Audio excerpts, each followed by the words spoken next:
Hello and welcome to the first spooky short story reading. Today we are going to be reading a story by user TitRookie over on Reddit. It's titled, I used to work at a secret research facility in 2003. We were told to never talk about the wildlife interference. I found this one recently and thought it was pretty cool. I reached out to the author, so I hope you guys enjoy and thank you for watching. I don't know if I should be posting this, but screw it. It's been over 20 years, and no one ever believed me anyway. Maybe someone out there can explain what I saw that night.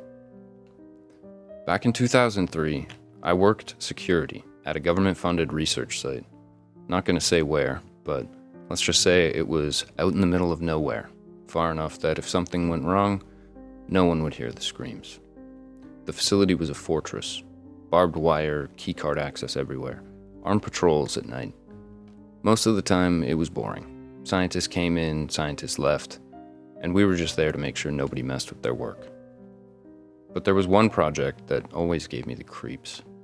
They called it Project Chimera. Even the other guards didn't know much about it, just that it involved biological stuff and that the scientists working on it never looked well rested. It was a quiet night shift.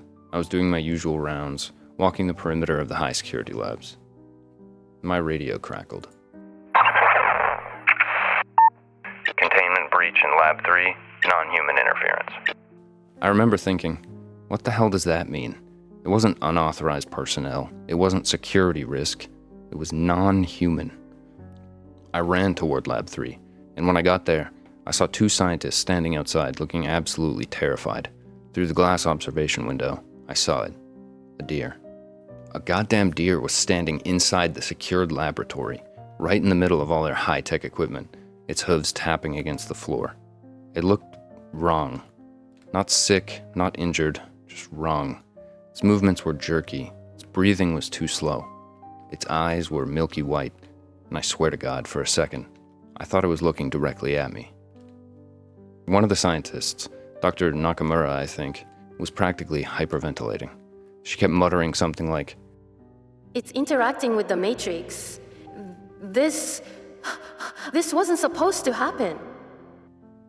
Then the lights flickered, and everything went to hell. There was this low humming noise, like a power station warming up, but deeper, more alive. The air felt thick, like walking through syrup. The deer just stood there, its body twitching slightly, and the machines around it started sparking. Then, for a split second, it wasn't a deer anymore. I don't know how to explain it. It was still there, but its shape was warping, like it was being pulled apart and put back together at the same time. I could see other things inside it, patterns, shapes that didn't belong in a living creature. The scientists were screaming at each other, trying to shut the system down. I grabbed my radio and yelled, We have a serious problem in Lab 3. But the second I said that, the deer snapped its head towards me so fast that I heard its neck crack. Then it was gone. No explosion, no dramatic escape, just gone, like someone had flicked a switch and erased it from reality. The humming stopped. The machines went dead. The air felt normal again. They shut down the lab immediately. The higher-ups came in the next morning, cleared everything out, and told us not to ask any questions. I overheard one of the researchers whispering that they found something left behind where the deer had been standing. A residue, some kind of organic material that didn't match anything they had on record.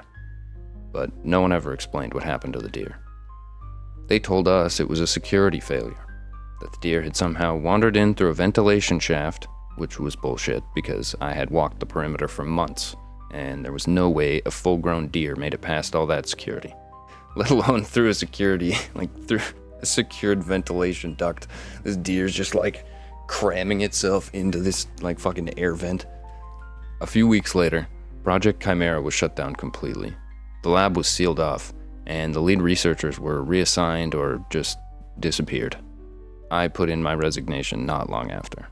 But sometimes I still dream about that night, about the way the air felt wrong, about the deer's eyes, milky white, staring straight through me. And the way, for just a second, I swear it knew what I was thinking. All right. So, like I said, this one's short and sweet, but that about wraps up that story. That one was awesome. So, like I said, you should go to that actual story, go to the actual post on Reddit, and request a part 2, or just kind of, I don't know, request the author to do more work. This was a good one. It's nice and short, but anyway, I hope you guys enjoyed, and make sure to go show some support to the author. They don't have very many other works, but make sure to go show some support to a newer author anyways. I hope you guys enjoyed. Have a good night.